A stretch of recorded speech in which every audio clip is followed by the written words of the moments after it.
पहले ये समझना है कि हमारी जो समस्याएं हैं वो आज की नहीं है। पूर्व में जो हमने पाप कर्म किए और पुण्य कर्म किए, वो दोनों हमारे प्रारब्ध बनते हैं आकर इस शरीर में। अब जो हम करते हैं क्रियमाण है, नया कर्म, नई फसल है। जो पुरानी फसल वो बहुत पक्की है, उसे केवल भगवान नष्ट कर सकते हैं, दूसरा कोई नहीं। मामे वे प्रपद्यन्ते माया में ताम तरन्ते थे, वो कह रहे हैं सर्वधर्मान परित्यज्य मामेकम शरणम ब्रज अहम त्वाम सर्व पापेभ्यो मोक्षयिष्यामि मा शुचा। इसलिए देखा जाता है कि बहुत अच्छे कर्म करने वाला भी कभी कभी भयानक परिस्थिति में, भयानक दुखों से पीड़ित पाया जाता है। क्या वो मिटाने वाली बात तुम कह रहे हो चौपाई? अरे पूरा जीवन हो गया इसी में, दोनों किडनी फेल है। आप कौन सी चौपाई से कष्ट मिटाना चाहोगे? जीवन हो गया। रामचरितमानस जानते हो कैसे पाठ किया है? सुबह 3 बजे बैठ गए, रात्रि तक। बीच में एक बार लघुशंका है, थोड़ा पा लियो, पता चला बालकांड अयोध्याकांड पूरा करते ऐसे आराधना में।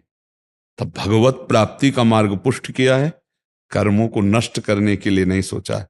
तो प्रारब्ध भोग भोग रहे। तो हमारी बात मान लो, चौपाई बोलो, नाम जप करो, मंत्र जप करो, आनंद सिंधु की प्राप्ति के लिए, और जो दुख सुख आवे सो भोग लो। उसके मिटाने के लिए खर्चा मत करो। ये मिटेगा शरीर आज, नहीं तो कल मरेगा ये। और जब मरेगा तो सब कुछ यहां का छूटेगा, और इसको मरना पक्का है। और जब तक जाना नहीं, तो ये जो बेकार किडनी है ना, इन्हीं से हम दहाड़ते रहेंगे। हमें पता है उनके विधान को, इसलिए मुझे बिल्कुल डर नहीं है। तो हम वही बात आपको समझाना चाहते हैं। अश्रद्धा हो जाएगी आपको कि हमने ये चौपाई किया, हमारा काम नहीं बना, क्योंकि हमारे बहुत बड़े बड़े पाप जमा हैं। हम 4 मंत्र जपेंगे, सोचेंगे वो खत्म हो जाए, प्रारब्ध नहीं खत्म होने वाला, क्योंकि बहुत स्टॉक है। वो पूरा भस्म करने का अधिकार भगवत प्राप्ति इससे ही होगा।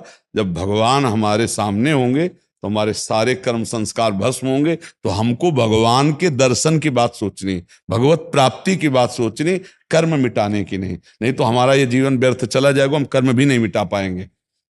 भगवत साक्षात्कार होते ही संचित भस्म हो जाते हैं, क्रियमाण निष्फल हो जाते हैं, और प्रारब्ध निष्प्रभावित हो जाता है। तब तीनों प्रकार के कर्म से छुटकारा मिलता है। अब ऐसे हम आपको कोई चौपाई बताएं, कोई नाम बताएं, कोई ऐसे बताएं भाई ये करो, ये कामना की पूर्ति हो जाएगी, तो हमने चिल्ला चिल्ला करके सत्संग में कहा है, कृष्णाय वासुदेवाय हरये परमात्मने प्रणत क्लेश नाशाय गोविंदाय नमो नमः। इस मंत्र में, ये भागवत का श्लोक है, इस मंत्र में इतनी सामर्थ्य है, हर बंधन, हर कष्ट, हर समस्या का समाधान इससे हो। पर कितने पे होगा ये हमें नहीं पता। आप जपो, जितना आपका पाप है उतने के भस्म करने की पावर शक्ति आप में आएगी, तब वो भस्म हो जाएगा। जैसे अपने लोग हैं, इसके लिए एक एक भी नाम नहीं लगाया, इसके लिए नहीं पड़ी रहे। तो नाम है तुम्हारे मंगल के लिए, नाम है भगवत प्राप्ति के लिए, उसी के लिए रात दिन लगे।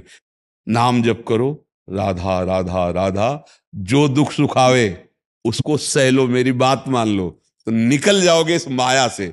अगर दुख सुख के लिए नाम का प्रयोग किया तो निकल तो नहीं पाओगे, दुख सुख मिट भी नहीं पाएंगे।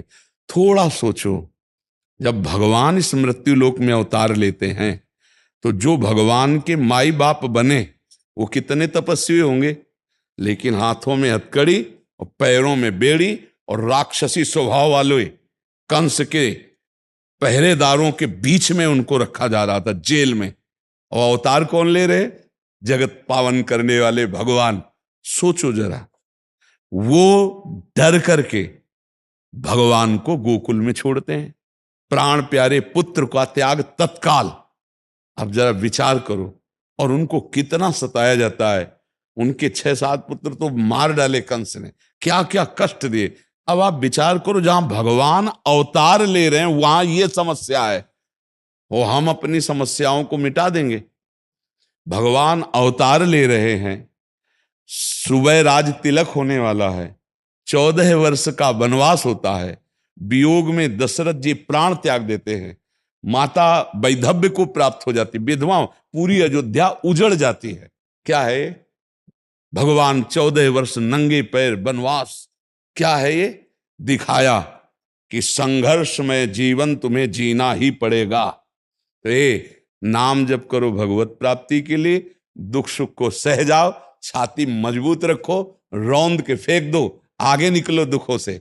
ये घबरा के कि मैं क्या अनुष्ठान करूं दुख दूर हो जाए, ये आओ दुख, मैं अनुष्ठान करूंगा भगवान प्राप्त हो जाए, तुझे मैं भोगूंगा, तुझे मैं भोगूंगा, पर मैं इस जन्म में भगवान को प्राप्त करूंगा, दूसरा सौदा नहीं करूंगा, तब तो बढ़िया बात बन जाए।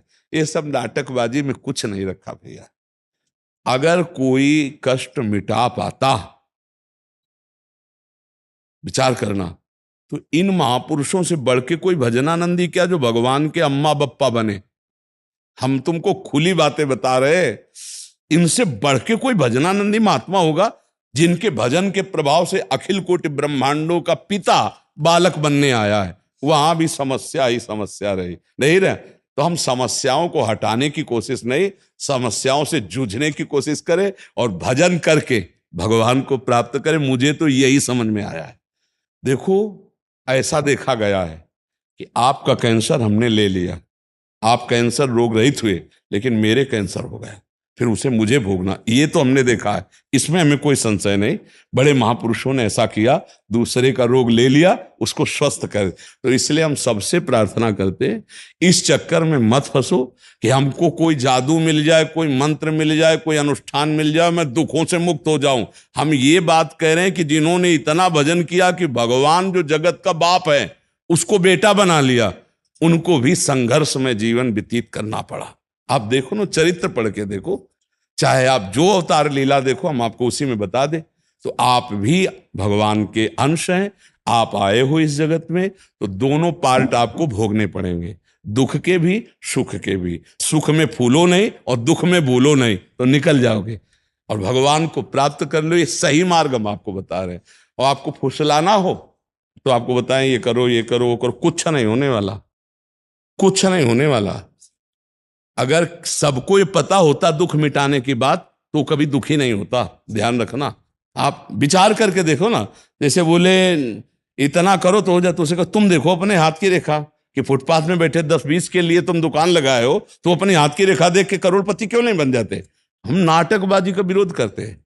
हाँ, अब हम जो सच्चाई की बात करें, राम राम कृष्ण कृष्ण हरि हरि राधा राधा, भगवान का नाम जप करो, वो तुम्हें दुख सहने की सामर्थ्य देंगे, वो तुम्हें ऐसी बुद्धि देंगे कि तुम माया से निकल जाओगे। ये सत्य बात है।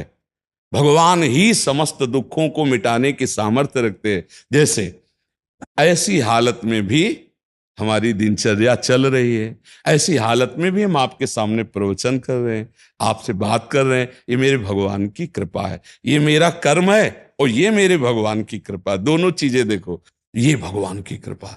हम इस बात को सबको जनाना चाहते हैं कि तुम चुटपुट 10-20 चौपाई 10-20 मंत्र से माया जनित दुख मिटाना चाहते हो। यहाँ बचपन से लगे रामकृष्ण परमहंस सिद्ध महापुरुष थे और गले में कैंसर था कि नहीं? आप समझो, इन बातों को हम इसलिए दिखा रहे कि आपकी भावुकता वाली भक्ति में कहीं ठेस न पहुंच जाए। नहीं, भोग अवश्य में वो भोक्तव्यम कृतम कर्म शुभाशुभम, शुभ अशुभ कर्म को भोग लेते और भगवत प्राप्ति करते, नाम जप करके माया पर विजय प्राप्त करते। अगर आपको दुख मिटाना है तो हम बता रहे हैं आपको, कृष्णाय वासुदेवाय हरे परमात्मने। अब वो जब चाहे तब मिटा दे, वो चाहे तो एक ही श्लोक में मिटा दे, और वो चाहे तो एक जन्म आप जपो, तो फिर भी थोड़ा है। बहुत विचित्र खेल है, बहुत विचित्र खेल है। इसलिए हम तुम्हें बहुत सावधानी से कह रहे, नाम जप करो, माया मुक्त हो जाओ, आना ही न पड़े इस संसार में, इसके लिए भजन करो। मूल जड़ से उड़ा दो तो बात बन जाए। ये डाल डाल पत्ते पत्ते काटने की कोशिश न करो।